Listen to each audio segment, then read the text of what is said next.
नमस्कार दोस्तों, कैसे हो आप सभी। उम्मीद करता हूं बहुत अच्छे होंगे, लगातार अपनी तैयारी कर रहे होंगे। मैं आपका अपना दोस्त अजय भार्गव फिर से आप सभी के सामने हाजिर हूं भाई। पिछली कक्षाओं में हमने प्राचीन भारत के बारे में बहुत विस्तार पूर्वक पढ़ा और अब हम आगे पढ़ेंगे मध्यकालीन भारत के बारे में। और मेरा प्रयास रहेगा यहाँ से जो इंपॉर्टेंट फैक्ट बनते हैं वो मैं आपको करवाऊं, जो परीक्षा की दृष्टि से महत्वपूर्ण है। जिस भी साथी को हमारे साथ जुड़ना है वो हमारा व्हाट्सएप नंबर, उस पर मैसेज कर सकता है 95 181 98 050। बाकी जो क्लासेज होती हैं इन सभी की पीडीएफ आपको हमारे Telegram channel free education with Bhargav sir पर देखने को मिलेगी। जो नए साथी हमारे साथ जुड़े हैं वो हमारे इस यूट्यूब चैनल को सब्सक्राइब कर लेना भाई। चलो अभी सेशन की शुरुआत करेंगे। और जिस भी साथी को सभी सब्जेक्ट की क्लासेस देखनी है, हमने प्लेलिस्ट में इसी यूट्यूब चैनल के ऊपर सभी क्लासेस डाल दी है सीक्वेंस वाइज, आप वहां से कवर कर सकते हैं। तो देखिएगा, कल्हड़ की रजत रंगनी किसका इतिहास है, तो आप सभी को ज्ञात ही है भाई। कल्हड़ की जो पुस्तक है इसका क्या नाम है भाई, आपसे पूछ सकते हैं। पुस्तक कल्हड़ के द्वारा रचित पुस्तक, तो इसकी पुस्तक का क्या नाम है, रजत रंगनी। और ये किसके इतिहास के बारे में बताती है, ये कश्मीर के इतिहास के बारे में बताती है। ठीक है भाई।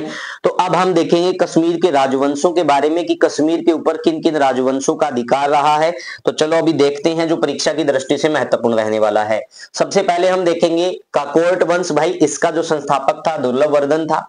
इस वंश के सबसे शक्तिशाली शासक ललितादित्य मुक्तापीड़ को माना जाता है, जिन्होंने मार्तंड मंदिर एवं परिहास केशव मंदिर का क्या करवाया था बेटा, निर्माण करवाया था। कहां, कश्मीर में भाई।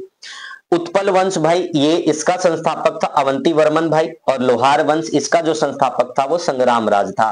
तो ये कश्मीर के राजवंश थे जिन्होंने उस समय कश्मीर के ऊपर शासन किया। तो इसके बारे में जानकारी हमें कहां से मिलती है बेटा, रजत रंगिणी से, जिसके लेखक कौन है, कल्हड़। उसके बाद हम देखेंगे पाल वंश का संस्थापक कौन था। तो बेटा पाल वंश का जो संस्थापक था वो कौन था, गोपाल इसका संस्थापक था। काफी बार परीक्षा में पूछा जाता है, तो ये क्या है, इसका क्या हो गया बेटा, संस्थापक। अगर आपसे पूछ ले भाई कि पाल वंश के किस शासक ने, ठीक है भाई, विक्रमशिला विश्वविद्यालय का निर्माण करवाया था, तो ये पाल वंश का था भाई। इसने क्या किया, विक्रमशिला विश्वविद्यालय का निर्माण करवाया। क्या करवाया बेटा, विक्रमशिला विश्वविद्यालय। तो ये आपसे पूछा जा सकता है, इसका निर्माण किसने करवाया था, इसका निर्माण धर्मपाल ने करवाया था। देवपाल ने क्या किया था भाई, बौद्ध विहार के लिए 5 गांव की भूमि दान दी थी भाई, बौद्ध विहार हेतु। ठीक है भाई, नालंदा में बौद्ध विहार हेतु 5 गांव, ठीक है भाई, क्या दिए, 5 गांव दान दिए थे। तो ये आपसे परीक्षा में पूछा जा सकता है।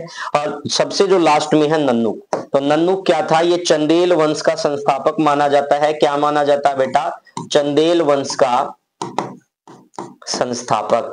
और चंदेल वंश की जो राजधानी क्या हुआ करती थी, तो बेटा खुजराहो इसकी राजधानी हुआ करती थी। तो नन्नुक क्या हो गया भाई, चंदेल वंश का संस्थापक हो गया। यहां तक सारी चीजें क्लियर भाई।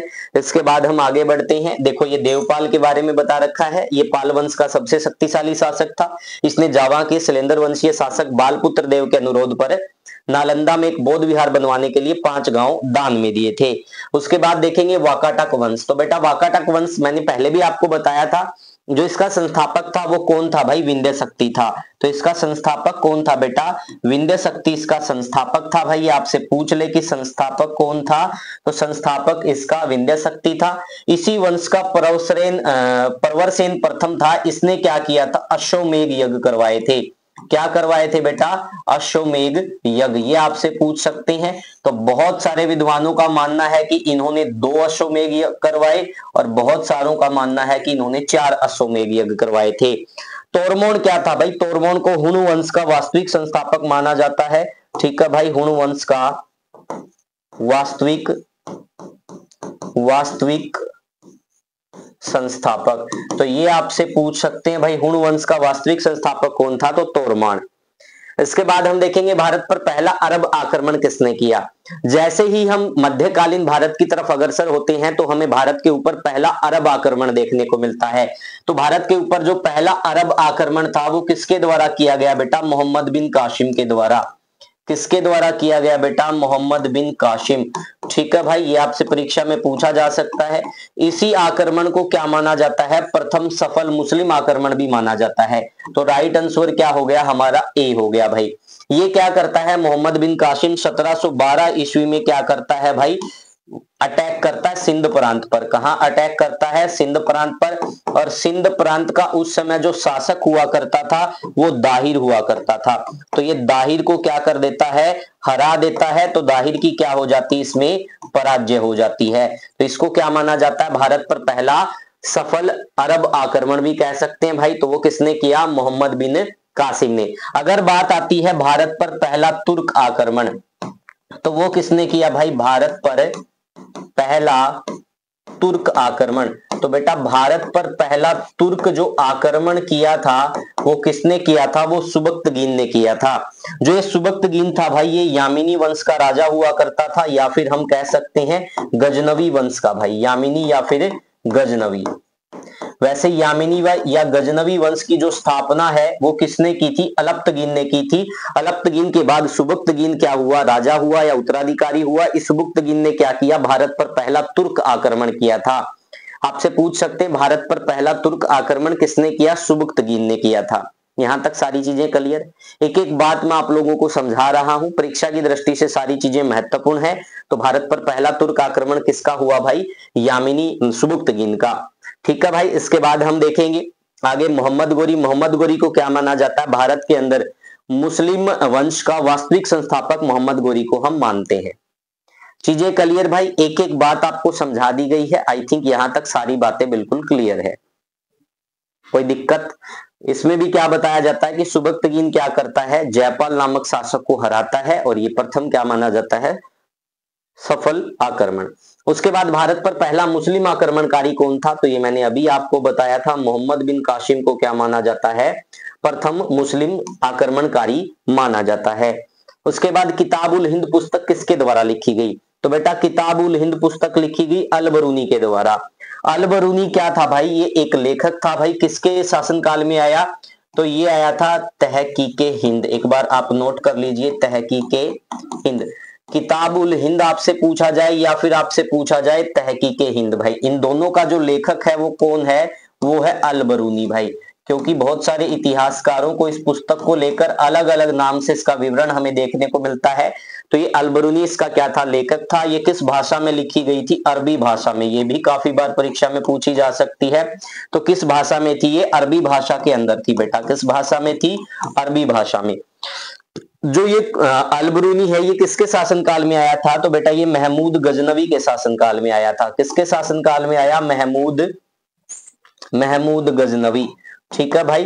तो महमूद गजनवी को क्या माना जाता है? इसने क्या किया था भाई? भारत पर 17 बार आक्रमण किए थे। कितनी बार आक्रमण किए? भारत पर 17 आक्रमण। आपसे पूछ सकते हैं कितने आक्रमण किए? तो भारत पर 17 आक्रमण इसने किए थे भाई। तो इसका पहला जो आक्रमण माना जाता है महमूद गजनवी का, वो माना जाता है 1001 में सिंध इसने किया था, जयपाल को हराया था। 1001 में क्या किया इसने? जयपाल को हराया। और इसका अंतिम जो आक्रमण माना जाता है वो 1027 में माना जाटा है। ठीक है, जाटों के खिलाफ। और इसकी मृत्यु जो हुई महमूद गजनवी की 1030 में हो गई थी। इसका सबसे सफल आक्रमण माना जाता है 1025 में इसने क्या किया था? सोमनाथ मंदिर को लूटा था। तो यहां पर मैं लिख देता हूं पहला आक्रमण। ठीक है भाई, पहला। तो पहला कब हुआ बेटा? 1001 में। किसको हराया? जयपाल को। ठीक है भाई। अब उसके बाद आपसे पूछेंगे अंतिम आक्रमण। तो अंतिम आक्रमण कब हुआ? अंतिम आक्रमण हुआ 1027 में। मृत्यु कब हुई? 1030 में। ठीक है भाई। सबसे प्रसिद्ध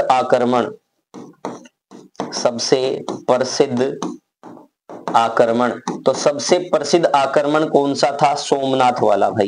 इसने क्या किया था? सोमनाथ मंदिर को लूटा था। सौराष्ट्र में जो मंदिर पड़ता है 1025 में, ये इसका सबसे प्रसिद्ध आक्रमण था। वैसे हरियाणा के दृष्टिकोण से देखें तो इसने 1014 में थानेसर के ऊपर भी अटैक किया था, जो परीक्षाओं में पूछा जाता है। यहां तक सारी चीजें क्लियर भाई? चलो इससे आगे बढ़ते हैं। नेक्स्ट बिंदु में क्या देखने को मिलेगा, देखिएगा। निम्नलिखित में से किसने महमूद गजनवी के आक्रमण के बाद सोमनाथ मंदिर का पुनः निर्माण करवाया था? तो बेटा किसने करवाया था? भीमदेव ने करवाया था। ठीक है भाई, किसने करवाया था? भीमदेव ने। उसके बाद भारत में मुस्लिम वंश का वास्तविक संस्थापक किसको माना जाता है? तो मोहम्मद गोरी को माना जाता है। मैंने आपको पहले भी ये चीज बता दी थी। पहला सफल मुस्लिम आक्रमण पूछा जाए तो मोहम्मद बिन कासिम, और अगर मुस्लिम वंश का वास्तविक संस्थापक पूछा जाए तो मोहम्मद गोरी। ये गोर वंश का बताया जाता है, इसलिए इसके पीछे गोरी नाम आता है। उसके बाद देखेंगे मोहम्मद गोरी ने भारत पर पहला आक्रमण कब किया? तो मोहम्मद गोरी के द्वारा 1075 में भारत के ऊपर पहला आक्रमण किया गया भाई। ठीक है, तो मुल्तान पर बताते हैं इन्होंने पहला आक्रमण किया। फिर 1078 में इसको पहली हार प्राप्त हुई भाई। तो ये क्या था इसका दूसरा, इसमें क्या इसकी हुई? पहली पराजय, पहली पराजय। और इसको किसने हराया था? इसको भीम द्वितीय ने हराया। किसने हराया बेटा? भीम सेकंड। ठीक है भाई, भीम द्वितीय ने इसको हराया। ठीक है भाई। उसके बाद 1091 में क्या हुआ? तराइन की पहली लड़ाई, तराइन की पहली लड़ाई। ठीक है भाई, पहली लड़ाई। इसमें भी क्या हुआ भाई? इसमें ये हुआ भाई किस किस के बीच में? ठीक है भाई, किस किस के बीच में देखने को मिला हमें? तो ये देखने को मिला हमें मोहम्मद गोरी और पृथ्वीराज चौहान तृतीय के बीच में, जिसको पिथौरा भी बोलते हैं। तो इसमें क्या होता है? मोहम्मद गोरी हार जाता है। ठीक है भाई। और 1192 में क्या होती है? तराइन की दूसरी लड़ाई भाई। इसमें हम देखेंगे सेम तराइन की दूसरी लड़ाई भाई। तो इसमें भी क्या होता है? इसमें मोहम्मद गोरी जीत जाता है। इसमें क्या होता है? मोहम्मद गोरी जीत जाता है। ठीक है भाई, इसमें मोहम्मद गोरी की क्या होती है? जीत होती है भाई। ठीक है, तो देखो मोहम्मद गोरी की पहली पराजय अगर आपसे पूछ लिया जाए, ठीक है भाई, मोहम्मद गोरी की पहली पराजय। ठीक है, गोरी की पहली पराजय कब हुई? 1178 में। किसने हराया? भीम द्वितीय ने। ठीक है। तराइन की पहली लड़ाई कब हुई? 1191 में। किस किस के बीच? पृथ्वीराज चौहान तृतीय और मोहम्मद गोरी के बीच। कौन जीता? पृथ्वीराज चौहान तृतीय। तराइन की दूसरी लड़ाई कब हुई? 1192 में। किस किस के बीच? पृथ्वीराज चौहान और तृतीय और मोहम्मद गोरी के बीच। इसमें कौन जीता? मोहम्मद गोरी जीत गया। फिर क्या होता है? 1194 में भाई। तो इस 1194 में क्या होता है? चंदावर की लड़ाई इसको कहा जाता है, चंदावर की लड़ाई। तो इसमें क्या होता है? मोहम्मद गोरी क्या करता है? ठीक है, गोरी किसको हराता है? जयचंद को हराता है। गोरी ने किसको हराया? जयचंद को हराया भाई। ये आपसे पूछ सकते हैं, जयचंद को हराया। यहां तक सारी चीजें क्लियर भाई। एक एक बात जो समझानी थी मैंने लगभग आपको बता दी भाई। इससे आगे देखिएगा, मोहम्मद गोरी की भारत में पहली हार के ऊपर मैं आप लोगों को बता देता हूं। 1178 में क्या होता? गोरी ने पाटन गुजरात पर आक्रमण किया, किंतु गुजरात के शासक भीम द्वितीय ने इसे आबू पर्वत की तलहटी में अनहिलवाड़ा के युद्ध में पराजित किया। भारत में मोहम्मद गोरी की पहली हार थी। जो ये बात लिख रखी है ये आपके सामने प्रमाणित होती है। तो पहला आक्रमण अगर आपसे पूछ लिया जाए कि मोहम्मद गोरी का पहला आक्रमण, तो पहला आक्रमण कब हुआ भाई? पहला आक्रमण हुआ 1175 में। ठीक है भाई, आगे देखिएगा। युद्ध जिसमें भारत मुस्लिम शक्ति की स्थापना हुई भाई, मोस्ट इंपोर्टेंट फैक्ट है, काफी बार परीक्षा में पूछा जाता। देखो तराइन का जो दूसरा युद्ध हुआ था बेटा, तराइन के दूसरे युद्ध में क्या हुआ? मोहम्मद गोरी जीत गया। और मोहम्मद गोरी को क्या माना जाता है? मुस्लिम वंश का वास्तविक संस्थापक। तो फिर क्या होगा? भारत में मुस्लिम शक्ति की स्थापना इसी समय से मानी जाती। तराइन का द्वितीय युद्ध कब हुआ? 1192 ईस्वी में। किस किस के बीच हुआ? पृथ्वीराज चौहान तृतीय और मोहम्मद गोरी के बीच। कौन जीता? मोहम्मद गोरी जीता था इसमें। ठीक है। उसके बाद भाई, मोहम्मद गोरी के किस दास ने बंगाल एवं बिहार पर विजय प्राप्त की, अथवा बिहार का प्रथम मुस्लिम विजेता कौन था? सबसे पहले तो आपको बता देता हूं, दिए गए चारों ऑप्शन क्या थे? ये गोरी के दास थे। सारे के सारे क्या थे? ये गोरी के दास भाई। ठीक है, यानी कि गोरी के गुलाम हम इसको बोल सकते हैं चारों को भाई। लेकिन बख्तियार खिलजी ने क्या किया भाई? इसका सेनापति माना जाता है भाई। बख्तियार खिलजी ने क्या किया? बंगाल एवं बिहार विजय प्राप्त किया, अथवा बिहार का प्रथम मुस्लिम विजेता भी बना। और इसने नालंदा एवं विक्रमशिला विश्वविद्यालय को जला दिया। ये भी काफी बार परीक्षा में पूछते हैं। नालंदा एवं विक्रमशिला विश्वविद्यालय जला दिए। ठीक है भाई, तो ये किसने जलाए थे भाई? तो ये जलाए थे बेटा बख्तियार काकी या खिलजी ने। ठीक है, सॉरी, बख्तियार खिलजी ने। भारत में चिश्ती संप्रदाय की नींव शेख मोइनुद्दीन चिश्ती ने की, जो मोहम्मद गोरी के समय आया था। लेकिन हरियाणा में अगर चिश्ती संप्रदाय की बात आती है तो फखरुद्दीन सकरागंज, जिसको शेख फरीद भी कहा जाता था, उसने की थी भाई। ठीक है, मोहम्मद गोरी के सिक्कों पर क्या होता था, एक तरफ कलमा और दूसरी तरफ लक्ष्मी, यानी कि एक प्रकार से कह सकते हैं लक्ष्मी की आकृति अंकित थी या चित्र अंकित था। तो काफी बार परीक्षाओं में पूछा जाता है कि किस मुस्लिम शासक के सिक्कों पर लक्ष्मी की आकृति अंकित थी, तो मोहम्मद गोरी भाई। भारत में चिश्ती संप्रदाय की नींव किसने रखी, मोइनुद्दीन चिश्ती ने रखी थी भाई, शेख मोइनुद्दीन चिश्ती ने। हरियाणा में किसने रखी भाई, हरियाणा में रखी फखरुद्दीन सकरागंज ने, जिसको शेख फरीद भी कहा जाता है। ठीक है भाई, तो ये शेख मोइनुद्दीन चिश्ती किसके शासनकाल में आया, मोहम्मद गोरी के शासनकाल में। उसके बाद में भाई 1205 में मोहम्मद गोरी का अंतिम मुकाबला खोखरों से हुआ। मोहम्मद गोरी जब वापस गजनी जा रहा था तो मार्ग में दमक नामक स्थान पर 15 मार्च 1206 को उसकी हत्या कर दी। 1206 में मोहम्मद गोरी की मृत्यु के पश्चात उसके गुलाम ऐबक ने भारत में नए वंश की नींव रखी, जिसे गुलाम वंश भी कहा जाता है। तो ये थी भाई आज की परीक्षा, जो जिसमें मैंने आपको मध्यकालीन भारत के बारे में बताया और लगभग सल्तनत काल तक बता दिया। आगे भी ऐसे ही मैं आप लोगों को पढ़ाता रहूंगा और जो जो महत्वपूर्ण बिंदु है वो सारे करवाता रहूंगा। आप हमारे साथ बने रहिएगा, हमारे यूट्यूब चैनल को सब्सक्राइब करना मत भूलिएगा। मैं थोड़ा जल्दी इसलिए करवा रहा हूं ताकि आपको 2 या 3 की स्पीड करके ना देखना पड़े, तो मैं अपनी स्पीड बढ़ा लेता हूं ताकि आप प्रॉपर तरीके से देखें और कम टाइम में ज्यादा समझ पाए। तो आज के लिए इतना ही, धन्यवाद, thank you, take care, bye bye. भाई एक स्पेशल बैच आप लोगों के लिए मैं लॉन्च कर चुका हूं भाई। ठीक है, टेलीग्राम के ऊपर रहेगा स्पेशल बैच। ये हमारा व्हाट्सएप नंबर है, जिस भी साथी को स्पेशल बैच ज्वाइन करना है तो व्हाट्सएप नंबर हमारा रहेगा 95 181 98 050। पिछली बार भी मैंने आपको बताया था और आपके लिए बहुत सारी मेहनत करवाई थी, फ्री ऑफ कॉस्ट हमने लगातार 2 साल पढ़ाया भाई, जिसमें लगभग हम ज्यादा नहीं कहते 1000+ सिलेक्शन हमने निकाल के दिए हैं। और उसका प्रूफ मैं आपको हर रोज टेलीग्राम पे पिक डालकर दे रहा हूं भाई।